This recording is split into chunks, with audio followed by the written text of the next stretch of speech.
Alléluia. Nous bénissons encore le Seigneur pour sa présence en ces lieux.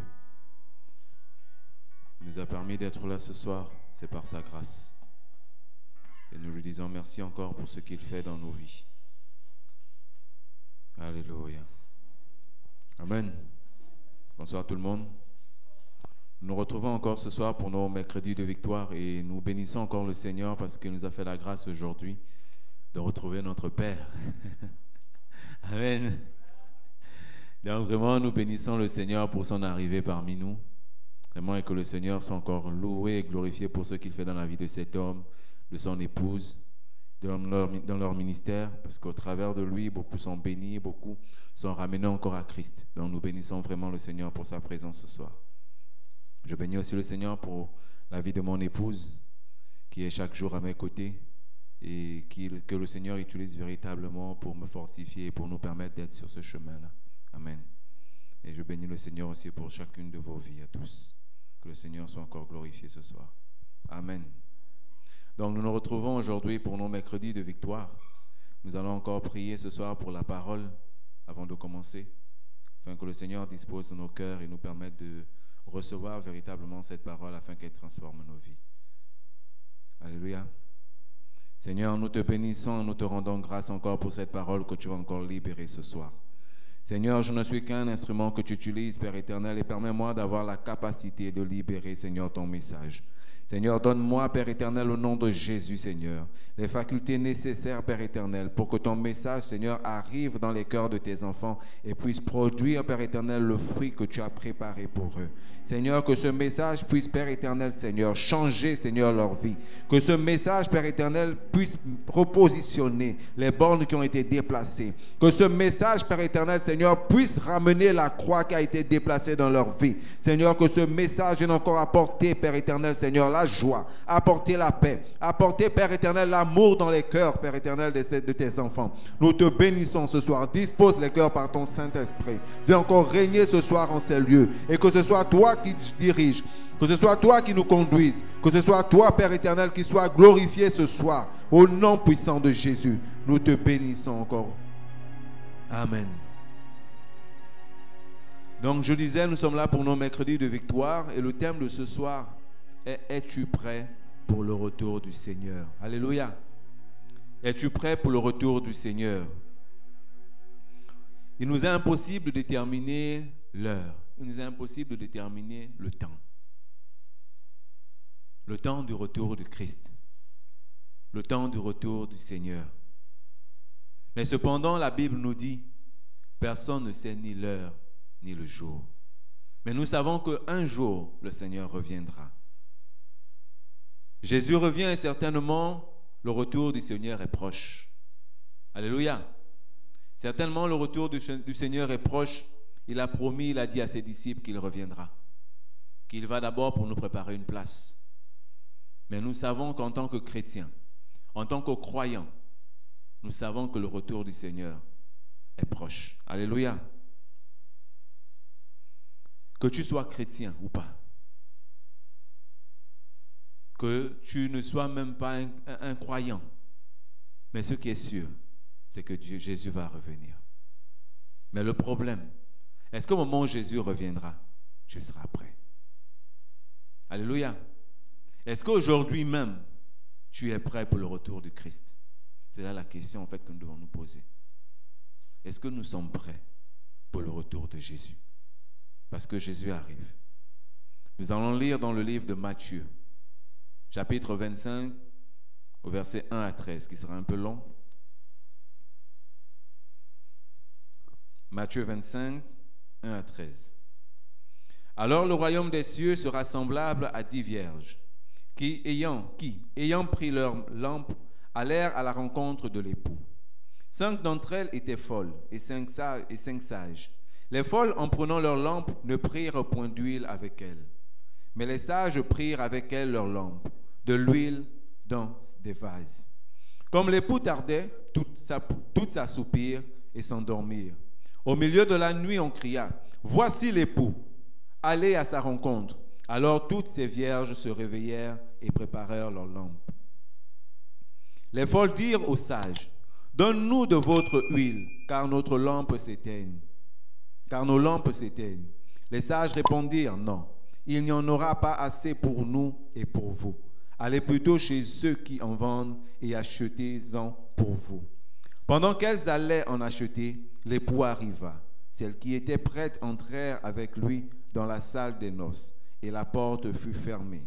Plus tard, les autres vierges vinrent et dirent, « Seigneur, Seigneur, ouvre-nous. » Mais il répondit, « Je vous le dis en vérité, je ne vous connais pas. Veillez donc, puisque vous ne savez ni l'heure ni le jour. » Alléluia. Nous ne savons ni l'heure ni le jour. Le Seigneur nous demande de veiller, parce que nous ne savons ni l'heure ni le jour. S'il nous demande de veiller, c'est qu'il nous demande d'être prêts. Parce que si nous ne connaissons pas le jour du voyage, le jour du retour de Christ, il est mieux d'être prêt aujourd'hui. Être prêt, certainement, ce n'est pas de rester là en se disant « Jésus reviendra un jour, mais bon. » Même si vu qu'on ne connaît pas le temps, ce qui est sûr, c'est qu'il y aura des choses. Comme il y a des signes qui vont nous montrer, alors le jour viendra, j'aurai certainement le temps de m'apprêter. Mais certainement, ce n'est pas le cas. Être prêt, quand une personne dit qu'il est prêt pour un voyage, c'est que sa valise est déjà prête. C'est que ses documents sont déjà prêts. Tu ne peux pas dire que tu es prêt pour un voyage, mais rien n'est prêt. Alléluia. Rien n'est prêt, ce n'est pas possible. Ça veut dire qu'en fait, tu ne sais même pas quand est-ce. Tu ne crois même pas à ce voyage. Tu ne crois même pas que tu le feras un jour. Tu es prêt pour une sortie, mais tu n'as pas encore repassé tes vêtements. Tu n'as pas encore prévu ce que tu vas porter. Mais pourtant, tu sais qu'il y a une soirée. Tu dois te marier, mais tu n'as pas encore préparé ta robe. Tu n'as pas encore préparé ton costume. Pourtant, tu sais que le mariage approche. C'est quel fiancé c'est quel fiancé qui ne prépare pas son mariage. Et c'est ainsi que beaucoup de chrétiens se retrouvent comme ces 10 vierges. Ces 10 vierges où on a une catégorie sage et une catégorie folle. Et c'est ça l'Église de Dieu aujourd'hui. Christ revient, et ça c'est sûr, c'est une vérité. Chaque chrétien doit le savoir, que Christ va bientôt revenir. Maintenant, comme je disais, la question est de savoir, est-ce que nous sommes prêts pour le retour de Christ? Est-ce que nous sommes véritablement prêts pour accueillir Christ? Est-ce que nous sommes véritablement prêts pour la place que Christ nous a préparée? Ici, dans la parabole des 10 vierges, le Seigneur compare le royaume des cieux à ces 10 vierges. En quelque sorte, on peut parler de l'Église aujourd'hui. Alléluia. Nous pouvons parler de l'Église aujourd'hui. Une Église où on voit plusieurs personnes qui se disent chrétiens, qui semblent porter l'identité de chrétiens. Mais en réalité, est-ce que sommes-nous tous chrétiens? Est-ce que nous tous nous sommes prêts pour le retour de Christ? Est-ce que nous nous sommes assez préparés? C'est vrai que dans le monde, on dit on n'est jamais assez prêt. C'est vrai. Mais on est au moins prêt. C'est le plus important. Alléluia.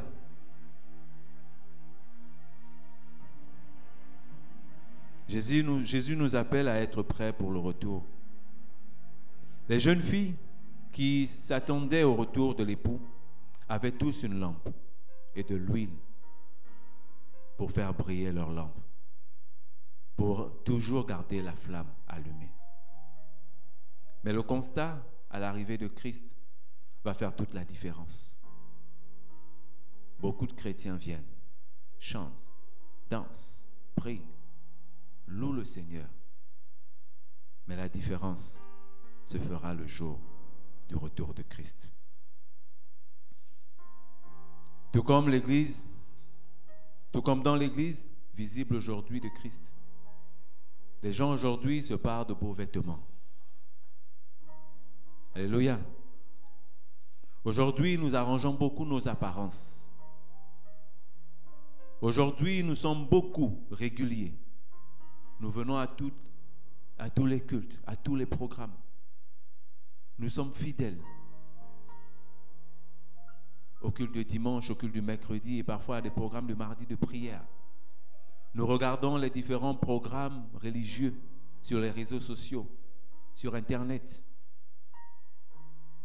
En fait, personne ne pourrait même douter de notre engagement. Personne ne pourrait se dire qu'est-ce que nous sommes véritablement sincères. Tellement il n'y a rien qui peut montrer de façon extérieure, qui peut même nous faire douter, parce que nous sommes tellement propres. Nous sommes en fait très propres.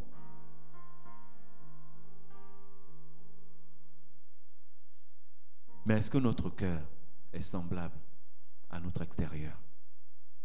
Alléluia. Seulement, ce n'est pas à nous de juger, parce que nous n'avons pas cette capacité de juger les frères ni les sœurs. La seule personne qui a cette capacité, c'est Dieu. Alléluia. C'est Dieu qui a cette capacité de juger. Toutes les 10 vierges n'avaient pas encore connu d'homme. Ce qui indique quelque part qu'elles avaient en fait une même relation. Une même relation avec Dieu. Une même relation avec Christ. Normalement, en apparence. Ou si vous voulez, du moins en apparence. Parce qu'elles étaient toutes vierges, la Bible le dit. Et ici, nous sommes tous là, engagés.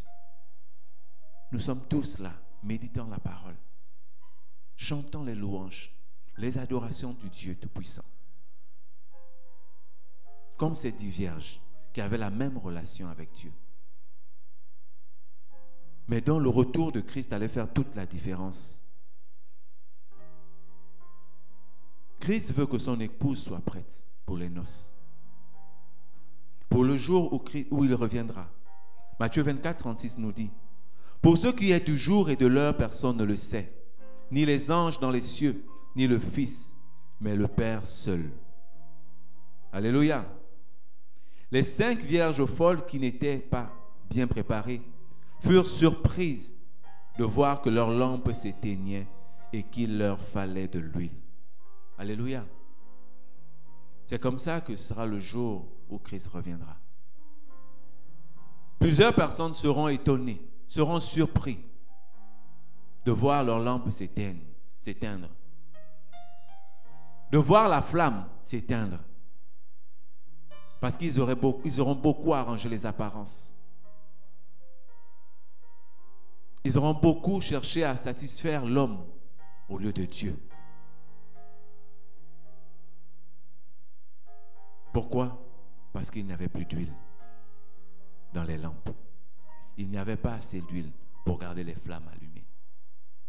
C'est ça le problème de beaucoup de chrétiens aujourd'hui. Les 5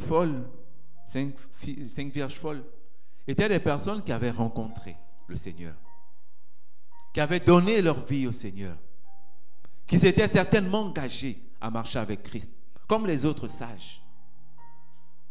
Mais comme la Bible nous dit, personne ne connaît ni l'heure ni le jour où le Seigneur reviendra. Et comme elles ne connaissaient pas l'heure à laquelle l'époux devait venir, tous se sont endormis. Toutes les 10. Jusqu'à un moment de la nuit où quelqu'un s'est mis à crier que l'époux est arrivé. Et nous tous, nous sommes là aujourd'hui à l'église. Nous sommes tous là en train de crier, en train de chanter. Nous attendons tous le retour de Christ. En apparence, nous sommes tous en train d'attendre. Mais est-ce que réellement nous attendons de la même façon? Est-ce que nous sommes prêts de la même façon? Est-ce que nous avons préparé assez d'huile pour que nos flammes continuent toujours à briller? Pour que la flamme de Dieu en nous continue toujours à briller? Est-ce que nous avons gardé cette huile? Est-ce que nous avons gardé assez d'huile pour que quand l'époux viendra, nous dirons que nous sommes prêts? Alléluia. L'attitude des vierges folles est semblable à beaucoup de chrétiens aujourd'hui dans l'église, qui en extérieur sont des modèles. En extérieur, sont des personnes à qui on aimerait ressembler. Des personnes à qui on pourrait donner, comme on dit, la communion sans confession. Des personnes par moments même qui nous font douter de notre propre foi. Mais des personnes certainement qui ont perdu la flamme. Des personnes certainement, par leurs actes, par leur vie, ont éteint l'esprit. Alléluia. Ce sont des personnes physiquement qui marchent avec la Bible, avec la parole de Dieu, mais qui dans l'intérieur ne reflètent pas leur aspect physique. C'est dommage, mais c'est la vérité. C'est ce que nous vivons aujourd'hui. Les églises sont remplies. Mais l'église que Christ vient chercher n'est pas cette église qui est définie par sa grandeur. N'est pas cette église qui est définie par son âge. N'est pas cette église qui est définie par la beauté même de son bâtiment. Ce n'est pas cette église que Christ vient chercher. Christ vient chercher une église prête. Alléluia. Christ vient chercher une église prête. Alors pour être prête, il faut se préparer.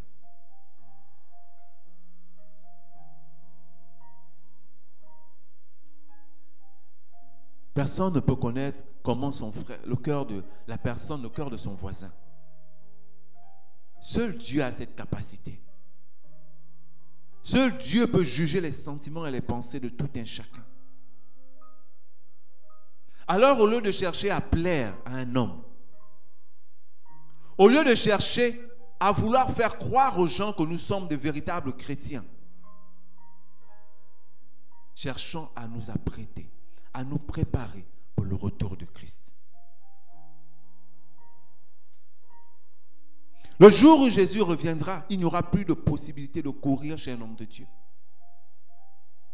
Il n'y aura plus de possibilité de dire, Seigneur, pasteur, impose-moi les mains. Parce que même le pasteur lui-même cherche son salut. On ne va plus courir derrière un prophète pour passer dans les eaux du baptême. Il sera certainement trop tard. Les vierges folles n'avaient pas assez d'huile. Elles ont couru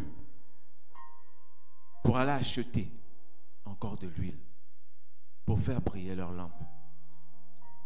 C'est ainsi que les impudiques, c'est ainsi que tous ces méchants, toutes ces personnes qui arrangent leur apparence, mais qui au-dedans ont tué l'esprit, feront un jour du retour de Christ. Pourquoi? Parce que l'huile qui servait à activer la flamme n'a pas été gardée. Alléluia. N'a pas été gardée. Il n'y aura pas à dire, je vais me refaire baptiser. Le Seigneur attendra. Elles se sont certainement dit qu'on va courir. On va se dépêcher pour acheter de l'huile. La porte sera encore ouverte. Mais non. Il était certainement trop tard. Matthieu 24, 37 nous dit: ce qui arriva du temps de Noé arrivera de même à l'avènement du Fils de l'homme.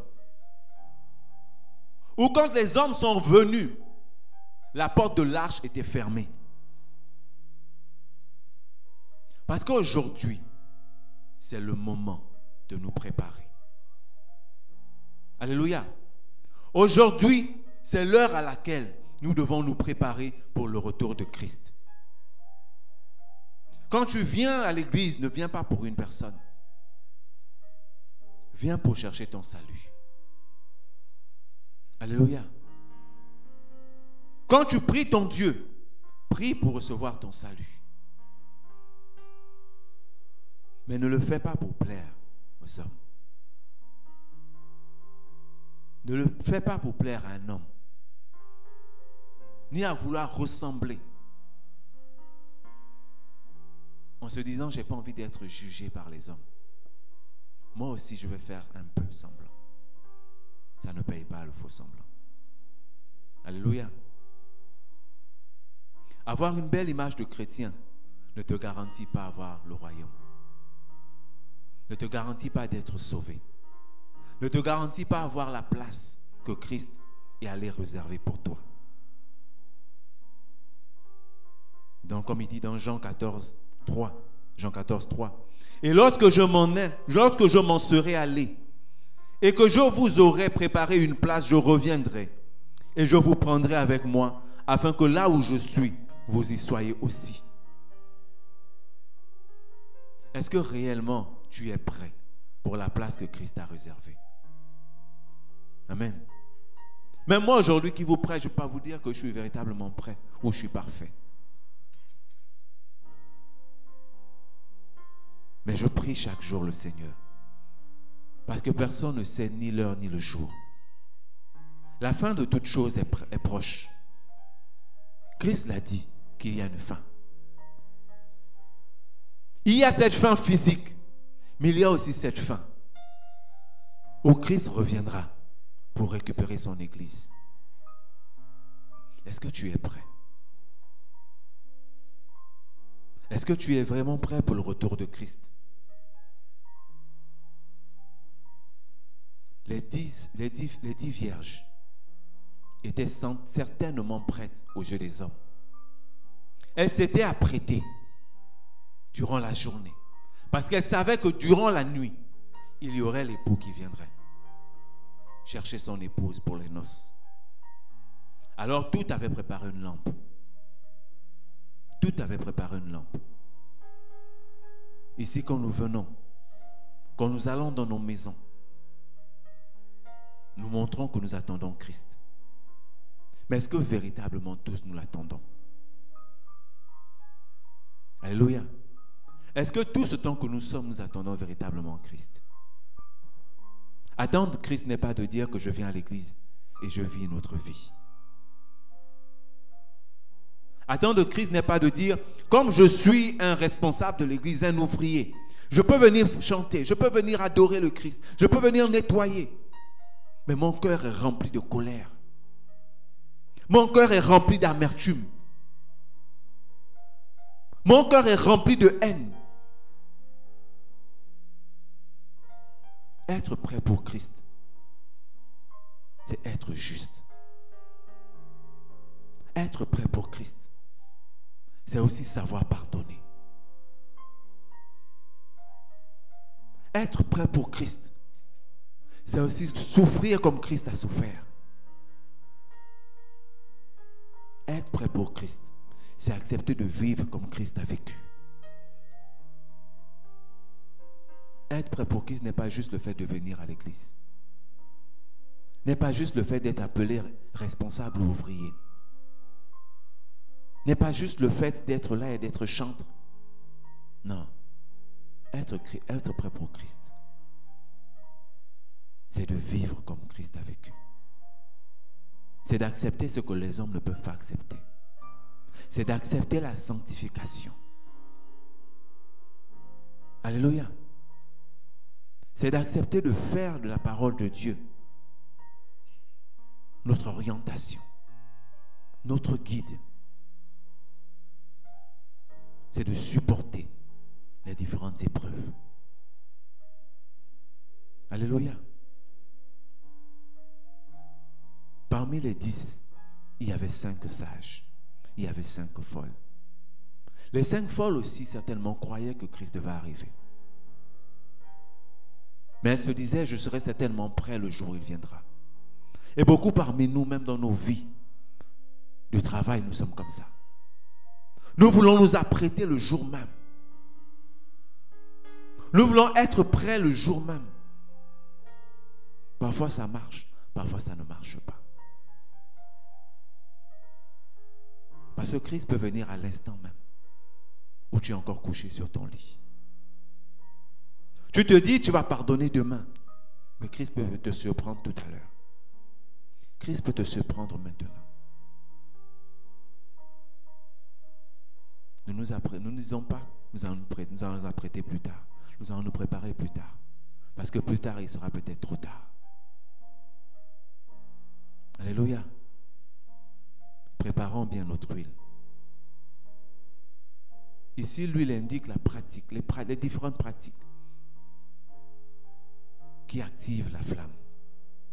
La prière, le jeûne, la méditation. Alléluia.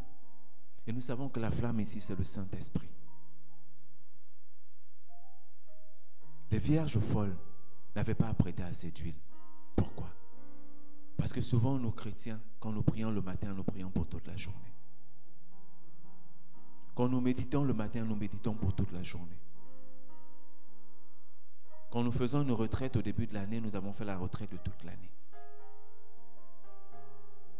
Quand nous venons à l'église, nous disons que toute la semaine, nous pouvons vivre comme nous voulons. Et ensuite, le dimanche, quand le dimanche arrive, je vais m'incliner et je demande à Dieu de me pardonner. Et quand la semaine arrive, on reprend le quotidien. Non. La Bible nous dit, n'attristez pas le Saint-Esprit. N'attristons pas le Saint-Esprit. Leurs lampes se sont éteintes. Leurs flammes se sont éteintes parce qu'elles n'ont pas préparé assez d'huile. Ta flamme aujourd'hui s'est éteinte parce que tu t'es éloigné de la source. Alléluia. Tu t'es éloigné de la parole de Dieu. Tu t'es éloigné de cette pratique qui devait te servir à garder la flamme allumée. Tu as préféré compter sur tes propres efforts que de compter sur l'Esprit Saint. Tu as préféré te laisser guider par le monde que de te laisser guider par le Saint-Esprit. Tu t'es retrouvé dans les plaisirs du monde au lieu de te retrouver dans la joie de Dieu. Parce que la joie de Dieu était certainement remplie d'épreuves. Alors tu as préféré ceux du monde. Tu peux cacher au monde tout ce que tu fais dans le secret. Mais tu ne pourras jamais cacher à Dieu ce que tu fais. Alléluia. Tu peux cacher au monde l'état de ton cœur. Mais Dieu, lui, tu ne peux pas lui cacher l'état de ton cœur. Il connaît tes pensées. Il connaît tes sentiments. Il sait qu'au-delà de cet habit qui est propre, ton cœur est sale. N'attristons pas le Saint-Esprit par nos attitudes. N'ayons pas l'attitude des vierges folles. Ne faisons pas qu'après avoir rencontré le Seigneur, après avoir expérimenté la présence du Saint-Esprit en nous, nous finissons par le perdre par nos attitudes, par notre comportement, par nos mauvaises décisions, par nos mauvais choix. Parce qu'avant tout, nous serons responsables nous-mêmes de nos propres choix. Comme les 5 folles étaient responsables de leurs propres choix. La porte ne restera pas ouverte indéfiniment. Ce sera semblable au temps de Noé.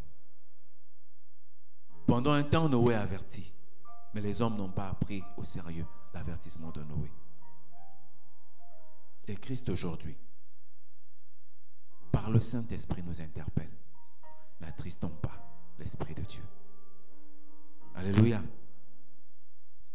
Tout bon chrétien, tout bon croyant doit se préparer au retour de Christ, car le Seigneur arrive.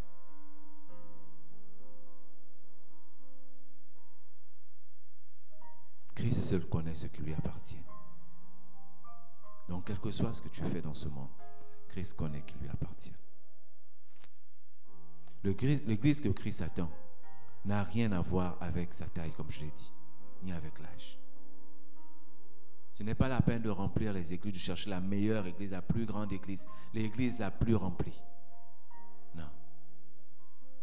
Cherche le Seigneur dans ton cœur.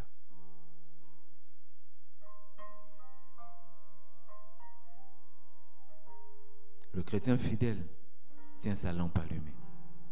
Il n'attend pas d'être dans une situation d'urgence pour chercher à allumer sa lampe.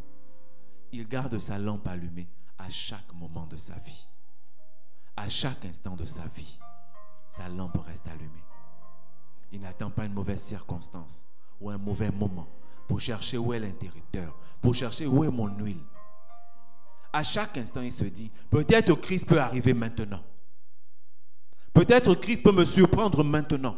Que ce soit dans mon lieu de travail, que ce soit dans ma maison, que ce soit dans ma chambre, que ce soit même dans ma douche. Christ peut arriver à n'importe quel moment. Alors je dois être prêt. Alors mon cœur doit être prêt. 1 Thessaloniciens 5, 23, 24 nous dit que le Dieu de paix qui vous sanctifie lui-même tout entier et que tout votre être, l'esprit, l'âme et le corps soient conservés irrépréhensibles lors de l'avènement de notre Seigneur Jésus-Christ. Celui qui nous a appelés est fidèle et c'est lui qui le fera. Alléluia.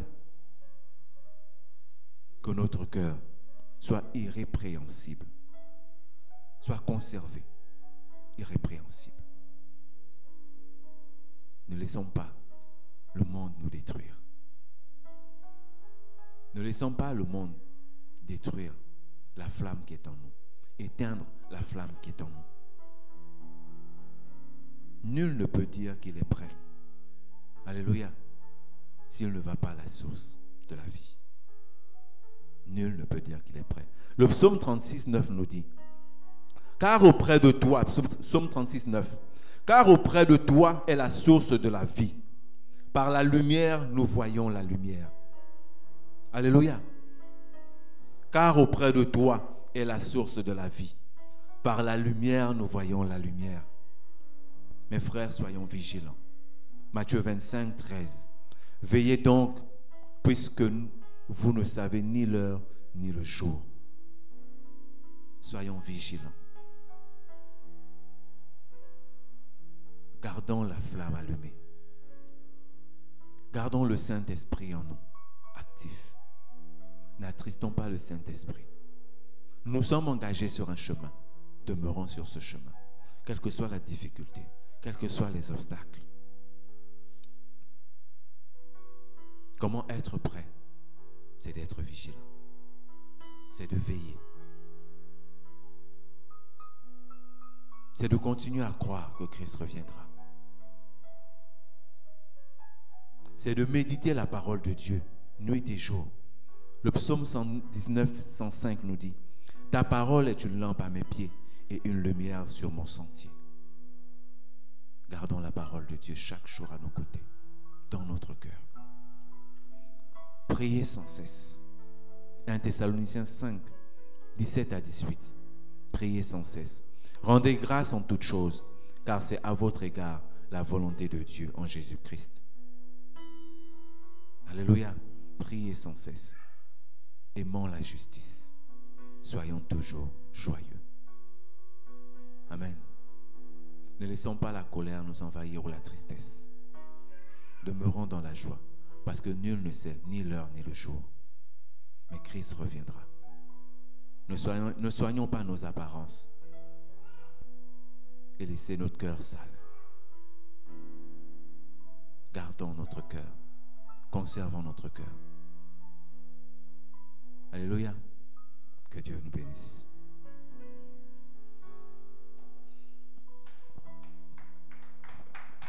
Alléluia. Amen. Que Dieu soit loué pour ce message. Alléluia. Nous bénissons le Seigneur parce que cette semaine, c'est la semaine cette semaine encore ce mois de mars. C'est le mois dont le thème c'est le retour du Seigneur. Alléluia. Et on va en parler parce que j'ai vu du côté de la compassion avec le pasteur Marcelo, il a fait tout un séminaire là-dessus pour son temps de jeûne. Et je me suis dit, il faut quand même que ça vienne en thème quand même. Amen. Parce qu'on est là, on écoute la parole de Dieu, on prie. Tout ça là, ça pourrait être enlevé. Alléluia. C'est vrai qu'aujourd'hui, l'Église nous a détourné du vrai but. Et comme je l'ai dit une fois dans un de mes enseignements à Abidjan, le diable ne nous empêche pas de faire des choses. Il détourne juste le but de toutes les choses que Dieu a instaurées. Et il envoie plusieurs à l'égarement. Aujourd'hui, on se sanctifie, pas pour plaire à Dieu, mais on se sanctifie pour être béni. On se baptise pas pour prendre un engagement de marcher vraiment dans la vérité, dans la lumière, avec Dieu, d'être repentant. On se baptise pour pouvoir œuvrer à l'église, pour pouvoir être accepté parmi les ouvriers. On se marie pas pour faire l'œuvre de Dieu aujourd'hui vraiment, parce que Dieu instaure le mariage pour l'œuvre, pour pouvoir accomplir une mission. Mais on se marie pour nos plaisirs personnels et pour la société. Et le diable a détourné énormément des choses que Dieu a restaurées pour des buts. On vient à l'église, on s'attache au Seigneur, plus pour être sauvé, mais maintenant pour être béni. Et c'est pour ça que les gens sont fidèles à l'église, parce qu'ils veulent être tellement bénis. Mon frère, ma soeur, peu importe toutes les choses que tu pourras acquérir sur cette terre, si tu n'es pas sauvé, c'est inutile. C'est pour cela que je me suis dit, ce mois, on va quand même parler de ce thème-là. Et je pense que cette année, on va encore davantage nous rapprocher du Seigneur avec les différents thèmes qu'il va donner. Donc dès dimanche, moi je vais commencer à aborder ce thème pendant ce dimanche où je serai là, pour qu'on prenne conscience de ça. Parce que le chrétien qui perd le nord par rapport au retour du Seigneur, en train de s'égarer, comme Vivien l'a dit, par rapport au vierge folles, le vierge sage, Jésus n'a pas fait exprès, il a fait plutôt exprès de prendre la parabole de vierge. Vierge, ça veut dire des personnes qui ont une certaine pureté. Et quand on voit cette parabole, on doit craindre. Parce qu'il y a d'autres qui pensent qu'à cause d'une certaine marche, à cause du fait que j'ai arrêté certains péchés, donc c'est bon, je suis qualifié. Ah non. Ah non. C'est pour ça que le mot vierge, ça veut dire qu'elles sont pures. Elles n'ont rien fait. Alléluia. Ça veut dire qu'elles sont pures, elles n'ont rien fait. Mais ce n'était pas fini. Ce n'est pas parce que tu as arrêté certains péchés que tu vas être qualifié. Et ce que Vivien disait tout à l'heure, le pasteur assistant, il faut entretenir la flamme que tu as reçue. Et la flamme, on l'entretient comment? Par des pratiques spirituelles importantes. Tout ce qui ne peut pas attrister le Saint-Esprit permet au Saint-Esprit de pouvoir encore davantage luire en nous. Et ce qui attriste le Saint-Esprit, il n'y a pas que le péché. Il y a aussi les émotions, les états de notre cœur aussi, qui attristent l'Esprit de Dieu. Il y a le péché dans toutes ses formes, le mensonge, plein de choses. Et quand ces choses-là se passent, le Saint-Esprit peut être attristé et éteint. Une des choses les plus dangereuses dans la vie des enfants de Dieu, c'est que l'Esprit de Dieu, quand il part, tu ne sais pas. Il ne t'allaite pas en fait. Alléluia. Ce n'est pas comme les démons qui secouent avant de partir. Lui, il ne fait pas ça. Il va te parler avec sa voix douce pour te rappeler que ce que tu es en train de faire, les voies que tu es en train de suivre, ne l'arrange pas. Mais à un moment donné, tu vas voir qu'il n'est plus là. Et quand il ne sera plus là, la manifestation du fait qu'il ne soit plus là est palpable en fait. Je ne vais pas en parler parce qu'on a beaucoup de choses à dire, mais quand il n'est plus là, ça se voit. Ça se voit parce qu'il y a le fruit de l'esprit qui n'a plus de force dans ton cœur. Et ce fruit de l'esprit, il y a l'amour, il y a la paix, il y a la joie, il y a la patience, il y a la bénignité, la bienveillance envers les gens. Ce fruit-là n'a plus de force dans ton cœur. Tu n'es plus accroché à Dieu pour lui plaire. Tu es accroché à lui pour qu'il change ta situation. Et ça, c'est quand l'Esprit de Dieu s'est un peu retiré, ou quand il s'est retiré complètement. Et il y a plusieurs qui ont rempli nos églises, qui pensent qu'ils ont l'Esprit, qui parlent en langue. Beaucoup parleront en langue, ils iront en enfer. Beaucoup vont faire des choses extraordinaires dans la maison de Dieu, ils iront en enfer. Parce qu'au lieu d'être remplis de Christ, ils ont été remplis d'eux-mêmes et de leur convoitise. Alléluia. Donc vierge là, ça doit nous faire peur. C'était des personnes pures. Mais sauf qu'elles ont cru que le fait qu'elles ne vivent plus la vie d'avant, c'était fini. Que c'est bon. On n'a plus rien à faire.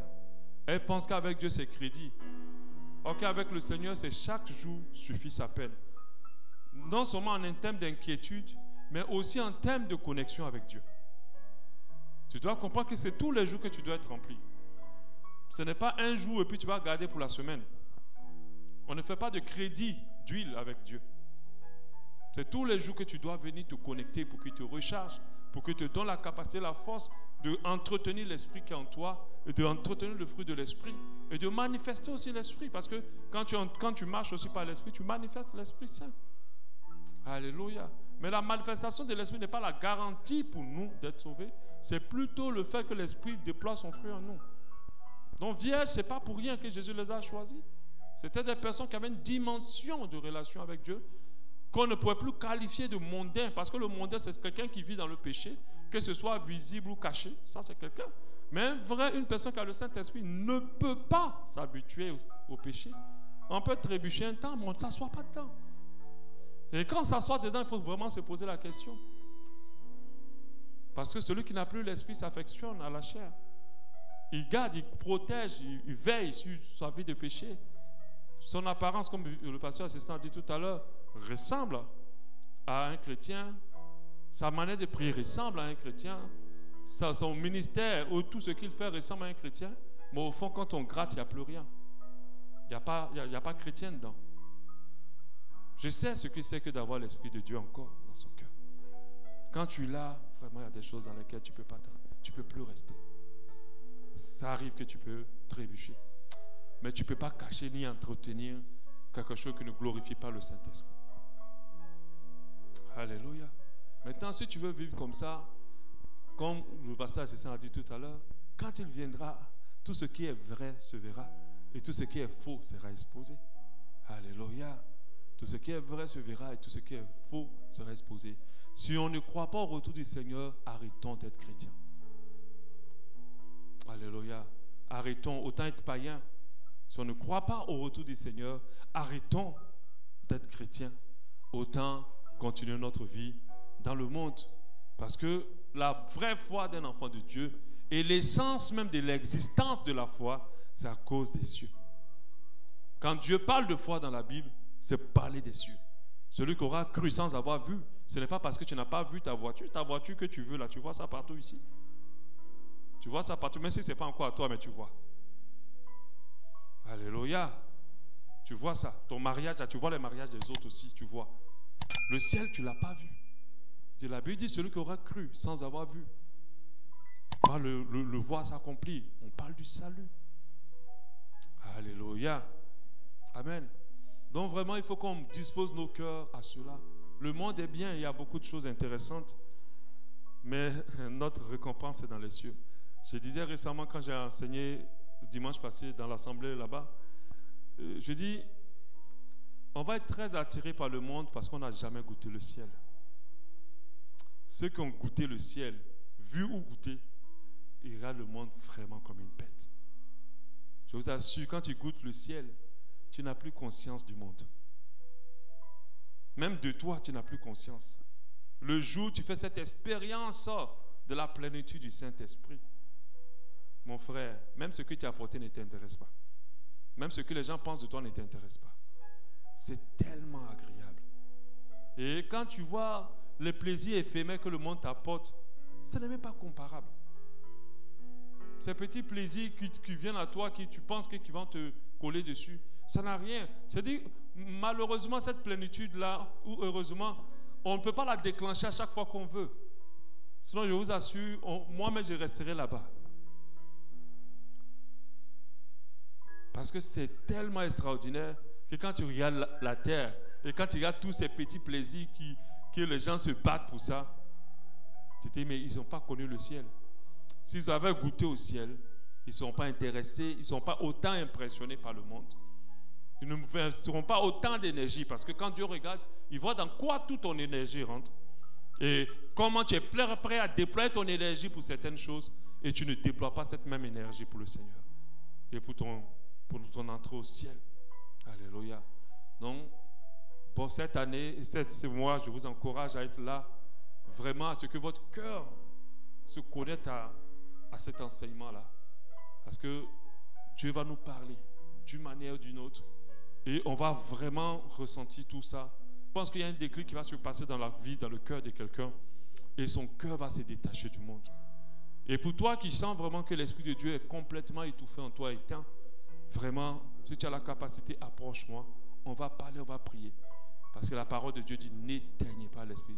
Et tu peux redevenir chrétien, tu peux essayer de faire toutes tes choses dans l'église, tu peux arrêter de pécher, mais ça ne veut pas dire que l'Esprit de Dieu est revenu.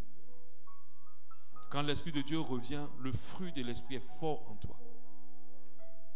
Alléluia. Amen. Est-ce qu'on peut prier déjà pour ça?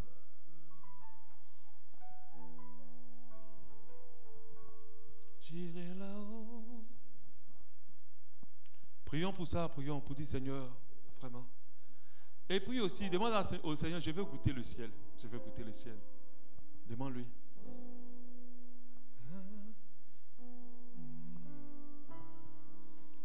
Parmi les anges, près d'Emmanuel, mon sauveur, passant mon temps dans la louange, dire à Jésus un grand merci. J'irai là-haut. J'irai là-haut parmi les anges, près d'Emmanuel, me consoler, passant mon temps dans la louange,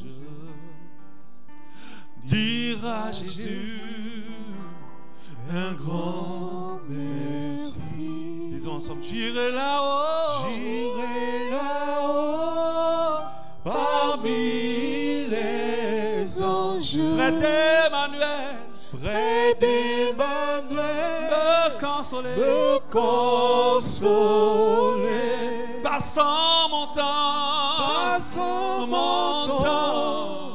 dans la louange, dire à Jésus un grand merci. Un grand Voilà encore. merci. J'irai là-haut, j'irai là-haut parmi les anges, près d'Emmanuel, me consoler, passant mon temps dans la louange, dire à Jésus un grand merci. Une dernière fois. J'irai là-haut, j'irai là-haut parmi les anges, près d'Emmanuel, me consoler, passant mon temps dans la louange, dire à Jésus un grand merci,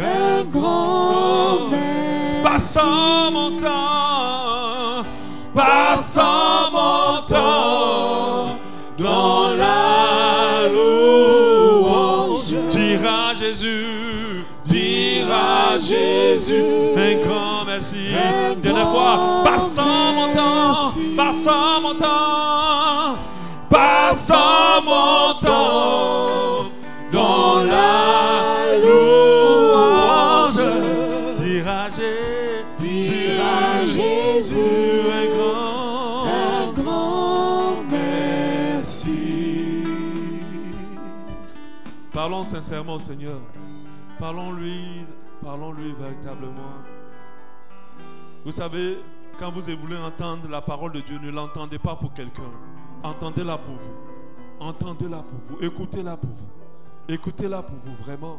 Regarde dans tout ce qui a été dit ce soir, ce qui te concerne, et commence à présenter ton cœur à Dieu. Et dis, Seigneur, vraiment, je ne veux pas rater le ciel. Je ne veux pas rater le ciel. Seigneur, fais-moi goûter le ciel, afin que je regarde ce monde comme la boue, comme la pète. Que je regarde ce monde comme rien. Fais-moi goûter ton ciel. Tu as amené plusieurs goûter. Tu as permis à ce que beaucoup goûtent ce ciel-là. Tu es descendu par ton ciel de toute ta gloire sur plusieurs personnes. Je veux faire partie des personnes qui fassent cette expérience aussi. Prie pour ça. Prie pour ça. Prie pour ça. Kalabala shekele bele sakaba bolosh yekele bele bele bele komama la shekele bele bele yokolo baba baba la shekele. Parle à Dieu, c'est un moment important, c'est un temps de prière. Oh. Pas un pas sans toi. Pas un pas sans toi. Pas un pas sans toi. Pas un pas sans toi. Pas un pas sans toi. Pas un pas sans toi. Oh, pas un pas sans toi. Pas un pas sans toi. Où irais-je? Que ferais-je sans toi? Où irais-je? Où irais-je? Que ferais-je sans toi? Où irais-je? Où irais-je? Que ferais-je sans toi? Que serait mon histoire? Que serait mon histoire si on m'enlevait Jésus? Que serait mon histoire? Que serait mon histoire si on m'enlevait Jésus? Si c'était à refaire, Si c'était à refaire, moi je choisirais Jésus. si c'était à refaire, Si c'était à refaire, moi je choisirais Jésus. Disons, où irais-je? Où irais-je? Que ferais-je sans toi? Où irais-je? Que ferais-je sans toi? Seigneur, merci, parce que ta parole dans nos cœurs nous rapproche encore de ton Fils, de ton royaume, et nous permet de prendre conscience de le retour de ton Fils, vraiment et sincèrement. Seigneur, tu as vu tes enfants demander qu'ils veulent goûter ton ciel, que ces paroles, ces prières qu'ils ont faites ce soir, qu'elles soient écoutées, et que, Seigneur, dans ce mois de mars, qu'il y ait des témoignages de personnes qui ont goûté ton ciel au nom de Jésus. Des personnes qui ont goûté ta présence, ta gloire, ta plénitude au nom de Jésus. Afin de réaliser qui tu es vraiment et qu'est-ce que c'est ton royaume. Afin de réaliser l'ampleur, la grandeur, la puissance de ton royaume au nom de Jésus. Nous te bénissons encore pour la parole et nous te louons encore, Dieu de fidélité, dans le nom de Jésus-Christ. Alléluia.